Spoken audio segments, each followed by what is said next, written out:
আসসালামু আলাইকুম। আপনাদের সবাইকে স্বাগতম। আজকে আমরা দেখাবো কিভাবে নগদের অ্যাকাউন্ট খুলতে হয়। বন্ধুরা, আপনারা অলরেডি জেনে গেছেন যে বাংলাদেশ পোস্ট অফিসের ডিজিটাল ফিনান্সিয়াল সার্ভিস নগদ এর আনুষ্ঠানিক উদ্বোধন হয়েছে। বিকাশ বা রকেট সহ এরকম আরও অনেক মোবাইল ব্যাংকিং সার্ভিস প্রোভাইডার বাংলাদেশে অলরেডি আছে। ঠিক তার মতোই বিভিন্ন সার্ভিস নিয়ে বাংলাদেশে নতুন এসেছে নগদ, তবে এটিকে ডাক বিভাগ বলছে ডিজিটাল ফিনান্সিয়াল সার্ভিস। তৃণমূলের ব্যাংকিং সুবিধা বঞ্চিত মানুষের মধ্যে আর্থিক লেনদেনের বৈধ সুবিধা দিতে ডাক বিভাগ এই সার্ভিস চালু করেছে। এই সার্ভিসের মাধ্যমে যে কেউ কম খরচে দ্রুত ও নিরাপদে আর্থিক লেনদেন করতে পারবেন। নগদ আর্থিক সেবা হচ্ছে বাংলাদেশ ডাক বিভাগের একটি সম্প্রসারিত আর্থিক সেবা, যা বিভিন্ন ডিজিটাল চ্যানেল যেমন app, mobile phone, ATM, post terminal, NFC enable device, chip, electronical enable card, biometric device, tablet সহ অন্যান্য সব ডিজিটাল সিস্টেমের মাধ্যমে দ্রুততার সঙ্গে আর্থিক লেনদেনে সক্ষম। নগদেও আপনি ঘরে বসেও আপনি আপনার অ্যাকাউন্ট নিজেই খুলতে পারেন। তো সেটা তারা করে মেনলি ডিজিটাল কেওয়াইসি নিবন্ধন প্রক্রিয়ার মাধ্যমে। তো সেই জিনিসটা কিভাবে করতে হয় আজকে আমরা তা প্র্যাকটিক্যালি দেখাবো। তো সেই জন্য প্রথমেই নগদের অ্যাপটি ইনস্টল করে নিতে হবে।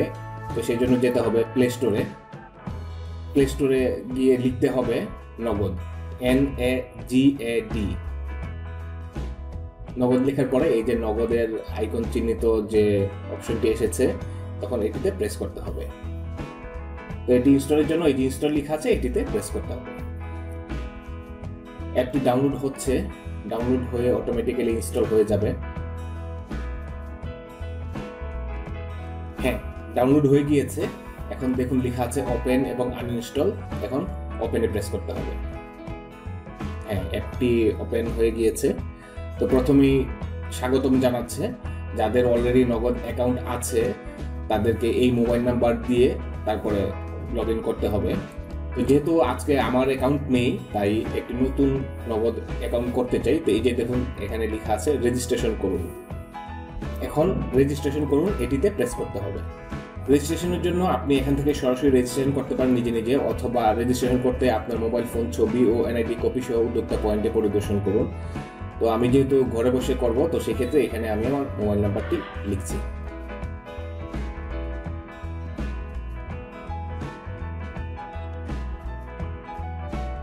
এবার পরবর্তী ধাপ এটিতে প্রেস করতে হবে।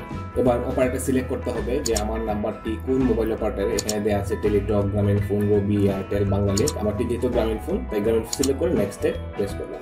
এবার পরিচয়পত্রের ধরন বাছাই করুন বলছে, যে পরিচয়পত্র নতুন নাকি পুরাতন। আসলে এটি বোঝাচ্ছে যে অনেকের পরিচয়পত্র পুরাতন, যাদের পরিচয়পত্রের সংখ্যা সামনে সাল দেওয়া নাই। আমারটি যেহেতু পুরাতন, তাই পুরাতন সিলেক্ট করে পরবর্তীতে প্রেস করলাম।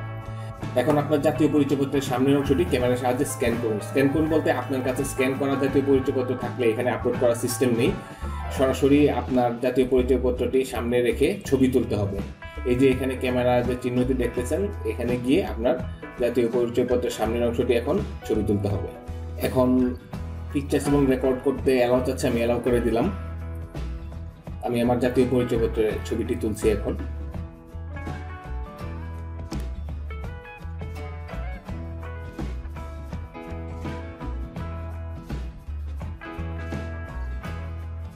ফটো সম্পাদন করতে হবে, যদি সাইজ ঠিক মতো না থাকে সেই ক্ষেত্রে ফটো সম্পাদন করে নিলাম।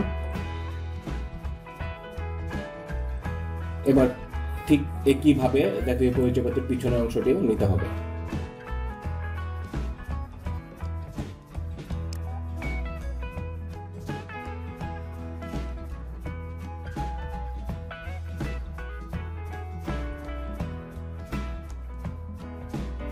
দুই পাশে নেওয়া হয়ে গেল। এবার পরবর্তীতে প্রেস করতে হবে।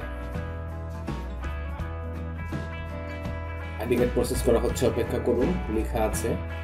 তার মানে হচ্ছে হ্যাঁ, স্ক্যান বলতে বুঝিয়েছে ওরা আমার আইডি কার্ডে যা লেখা ছিল তার সেখান থেকে স্ক্যান করে ওরা ইনফরমেশনগুলো নিয়ে নিয়েছে। এই যে দেখুন আমার জাতীয় পরিচয়পত্র, নাম্বার, নাম, বাবার নাম, মায়ের নাম, জন্ম তারিখ, ইভেন ঠিকানা সম্পূর্ণ সবকিছু স্ক্যান করে ওরা নিয়ে নিয়েছে। আবার পরবর্তীতে প্রেস করতে হবে। এবার অন্যান্য কিছু তথ্য চাচ্ছে, যেমন লিঙ্গ কি, পুরুষ নাকি মহিলা, তারপর লেনদেনের উদ্দেশ্য ব্যক্তিগত নাকি অন্যান্য, পেশা চাকরিজীবী, ব্যবসায়ী, ছাত্র বা অন্যান্য কিছু কিনা, তারপরে মুনাফা গ্রহীতা অ্যাকাউন্ট কিনা সেটা আপনি হ্যাঁ না আপনি দিতে পারেন। এগুলো সিলেক্ট করে আবার পরবর্তীতে প্রেস করতে হবে।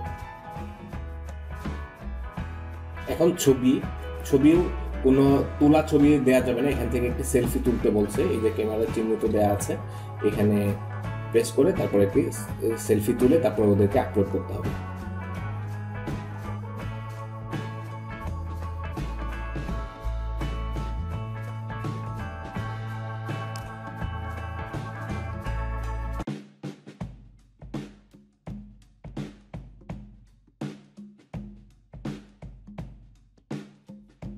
হ্যাঁ, আমার ছবি তোলা হয়ে গিয়েছে। এবার আবার পরবর্তীতে প্রেস করতে হবে। এবার স্বাক্ষর, তার আগে এখানে কিছু টার্মস দেয়া আছে, অনেকগুলো টার্মস। এখানে আপনি চাইলে বিস্তারিত সব পড়ে নিতে পারেন।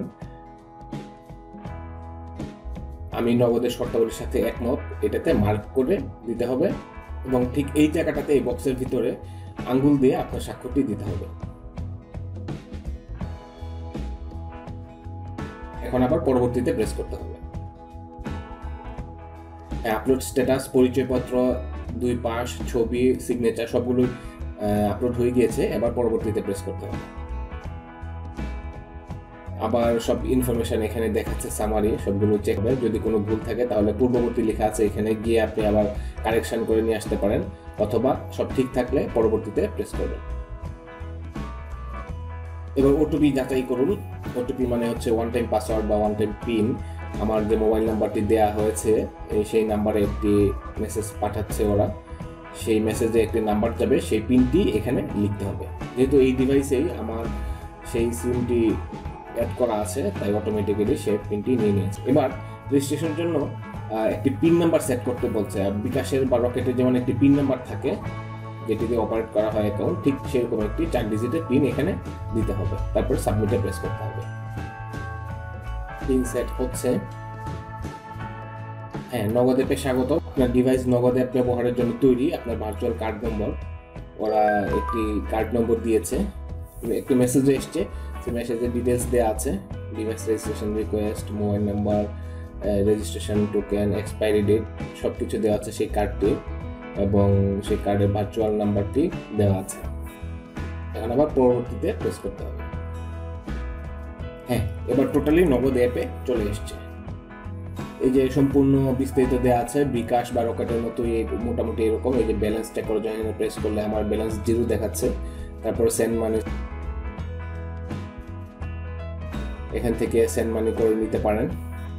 তারপরে ক্যাশ আউট আছে, এখান থেকে ক্যাশ আউট করা যেতে পারে। তারপরে মোবাইল রিচার্জ, এখান থেকে এইভাবে মোবাইল রিচার্জ করা যাবে।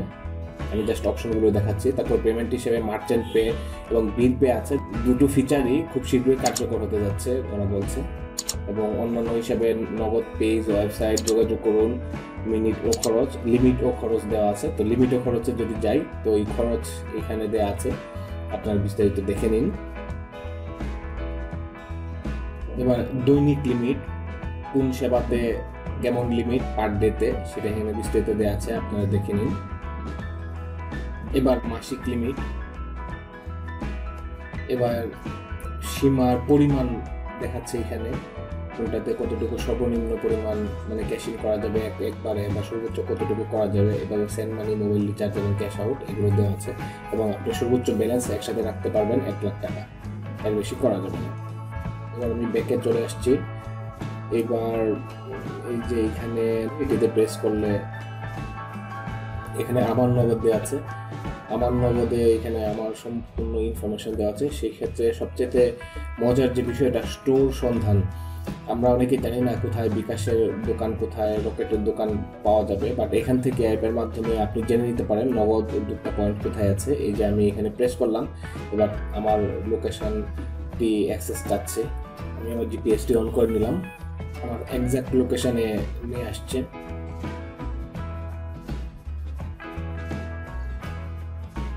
মজার ব্যাপার হলো, দেখুন এই মুহূর্তে আমি কোথায় আছি সেটি দেখাচ্ছে, আর আমার আশেপাশে বেশ কয়েকটি নগদ উদ্যোক্তা স্টোরের লোকেশন দেখাচ্ছে, যে আমি ক্যাশ ইন ক্যাশ আউট বা কিছু করতে হলে আশেপাশে এই জায়গাগুলোতে গেলে আমি পাবো। এটা কিন্তু খুবই একটি ভালো জিনিস, যেটা অন্যান্য অ্যাপে নেই। এই হচ্ছে সম্পূর্ণ ফিচার নগদ অ্যাপের, মোটামুটি আপনারা আইডিয়া পেয়েছেন। তো এই হচ্ছে সম্পূর্ণ ভিডিও। বন্ধুরা, ভিডিওটি যদি আপনাদের ভালো লেগে থাকে তাহলে অবশ্যই লাইক দিবেন, কমেন্ট করবেন এবং শেয়ার করে অন্যদেরকে দেখার সুযোগ করে দেবেন। মানুষের দৈনন্দিন জীবনে নিত্য প্রয়োজনীয় কিছু বিষয়ের উপর ভিডিও বা টিউটোরিয়াল করে থাকে। আমাদের পুরাতন সব ভিডিওগুলো দেখতে ও নতুন নতুন ভিডিওগুলো পেতে আমাদের ফেসবুক পেজে লাইক দিন, আমাদের ইউটিউব চ্যানেলকে সাবস্ক্রাইব করুন এবং আমাদের ফেসবুক গ্রুপে জয়েন করুন। ধন্যবাদ, ভালো থাকবেন। আসসালামু আলাইকুম।